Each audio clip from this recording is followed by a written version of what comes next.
Hi, my name is Shiloh Lundahl, and I get the question all the time about whether somebody should pay for real estate coaching or not. So today in this video, I'm going to tell you 6 reasons why not to pay for real estate coaching. And then I'm going to tell you a few reasons why you probably ought to pay for real estate coaching. My name is Shiloh Lundahl, and you are watching the Improved channel focused on real estate investing.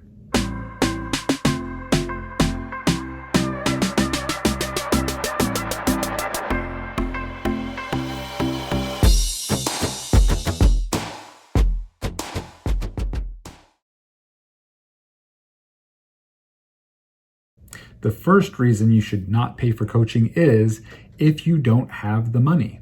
You see, a lot of people really want to get into real estate investing because they think that it's going to be the cure to their money problems. The truth is, it is not a cure to money problems. It's just one other way of making money. It can be very lucrative if you know how to do it and if you do it right, and it can be very devastating if you don't.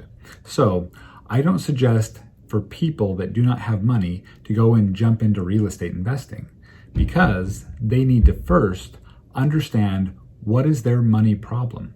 Because their money problem isn't the fact that they don't have money right now. Their money problem is, why do they not have money right now? There's a reason for it. And if they don't solve that problem, then real estate is not going to be the cure for them. They need to first understand, why is it that I have a hard time being able to hold on to money? And then they have to work through that and fix that problem so that they can hold on to money and they can use real estate as a great avenue in order to earn more money. But at the very beginning, I wouldn't suggest to somebody that doesn't have money to jump into real estate. Now, you can do a lot if you don't have a lot of money. You can learn, you can network with a lot of people, you can start working hard and earn a little bit of money. Now, there are ways of investing in real estate with none of your own money or very little of your own money. And I do that all the time. It's totally fine.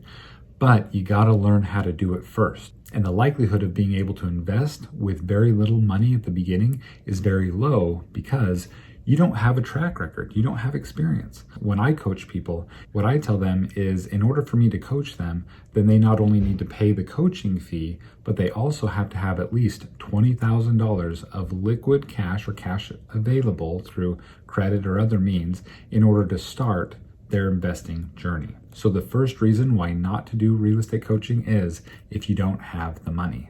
Reason number 2, if you don't have the time or you're unwilling to make the time. You see, some people will join these real estate coaching programs, but they don't plan on really changing their lifestyle. They don't plan on carving out a few hours a week, maybe 4 to 8 to 10 to 20 hours a week in order to learn how to invest in real estate. You see, when I was very new at this, I was traveling back and forth to California every week, and I had a good 6-hour drive there and 6-hour drive back. And in the morning, I would listen to either real estate podcasts or real estate investing books while I was working out or running. And so I was listening to about 20 hours a week of information on how to invest in real estate. And then I would usually go out maybe once or twice a week with other investors in order to network with them, and I would go to investor meetups. And so I was doing a lot, especially at the beginning, so that I could learn how to invest in real estate. You see, it takes time to learn and it takes time to do it. So if you do not have the time and if you're not willing to change and adjust your schedule in order to dedicate time to learning, then do not pay for a real estate coaching program. Number 3, if you expect your real estate coach to do all of the work to find the properties for you, then to put together rehab crews for you, and then to oversee the rehab, and you're just going to sit back and watch this happen, then paying for real estate coaching is probably not for you. You see, you're trying to learn how to do this yourself. A coach is going to sit there and help you learn how to do it. The coach is not going to get in the game for you and score the winning touchdown for you. The coach is going to coach you in how to do it. You see, the goal isn't just to get one property. The goal is to be able to learn how to build a real estate portfolio, how to invest. And that takes time, it takes effort, it takes you getting out there and doing it yourself. A coach will help guide you. A coach can share with you things that you can do, But do not expect, just because I gave a coach $5,000 or $10,000 or $20,000 or $40,000 or $100,000, that coach is going to come in and that coach is going to do the work for you. Because ultimately, that is not what you want. Ultimately, that will not help you be able to gain the skills to be able to do this on your own. So if you are planning on having a coach jump in and do the work for you, then paying for coaching is not for you. Number 4, the coach that you want to hire does not specialize in the type of real estate that you are interested in doing. Don't hire a coach that can teach you how to do real estate if that type of real estate is not the type that you're looking to do. So for instance, let's say I really want to do Airbnb, or I really want to do short-term rentals. If that's my goal, and I go and I talk with somebody who's great at doing flips, well, he has tons of life experience in doing flips, and he's flipped over 100 properties or 1,000 properties. If he doesn't know, or if she doesn't know the model of short-term rentals, why would I go and pay for coaching from that person? It's not a good idea. If you want to learn a specific niche in real estate, find somebody who knows that niche really well and pay them to coach you. Don't pay for coaching from somebody who doesn't specialize in the area that you are looking for coaching. Number 5, if you are really, really good at learning on your own, then you may not need to pay for real estate coaching.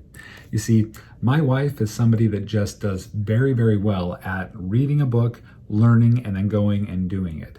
She learned how to code just through reading books and through watching YouTube channels and things like that. She was able to learn how to code, and for several years she had a website design business, and she earned tens of thousands of dollars from people that would pay her in order to build websites for them. You see, she's great at being a self-learner. However, with me, I learn more through being with people, through having people show me how to do it, through going through the motions. That's how I learn. And so if you're really, really good at just listening to a podcast or reading a book or reading an article, and you can just go out there and do it yourself, then you may be able to save a lot of money by just buying books, by listening to podcasts, and then just going off and doing it. Now, there is some danger with that, because there are some things that you may not know that aren't written in those chapters that may get you into trouble if you don't know how to do it. Like, for instance, there's things when it comes to getting permits, there's things when it comes to like code enforcement, there's things when it comes to your taxes, and there's a bunch of little nuances with all of these things that you may need to know that you might not find reading in a book or listening to a podcast. So that's just a little word of caution for all of you self-learners out there. It's not too bad to make sure that you're connected and have a good network so you can always bounce ideas off other people. So that would just be a caution I would give you. Number 6, if your goal is only to get one investment property, then you probably don't need to pay for coaching to do that. It's not very difficult to find a property that you want to buy, to put a down payment on it, and then buy that property and then rent it out. It's not a very complicated process. In fact, you could probably just read a few books, again, listen to some podcasts, and figure out how to do all of that.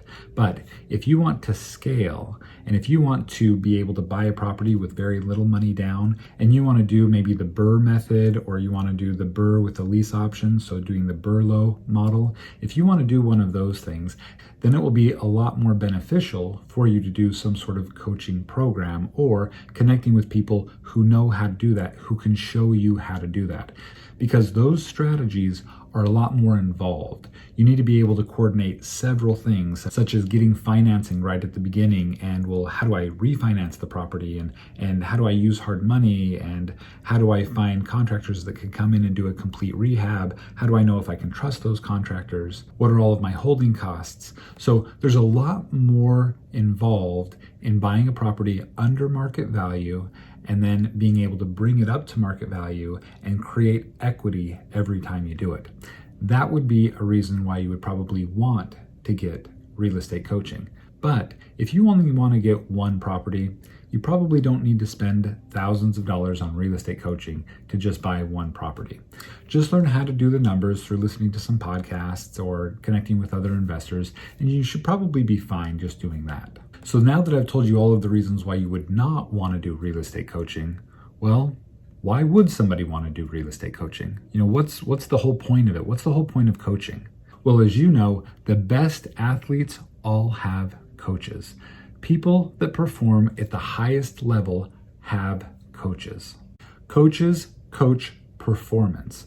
In other words, having a coach means that you should be able to perform at a higher level than you would be able to perform if you didn't have a coach, as long as the coach is good. So, how do you know if a coach is good? Well, you can do a couple of things. You can find out their fruits. Tell me about your own real estate portfolio. How many deals have you done? What kind of deals have you done? Who have you partnered with to do deals? Can I call those people? Who have you coached in the past? I'd love to have some conversations with them as well, so I can find out if the things that you do have really, really helped people be able to perform at a higher level than they would be able to perform if they were to do it on their own. And that's the whole point of coaching, helping people perform at a higher level than they would be able to do if they were doing it on their own. So hopefully I answered some questions for you. I hope I did. If you like this content, if you like the channel, please subscribe to the channel. I'd really appreciate it. And I hope that you have a fantastic day investing in real estate.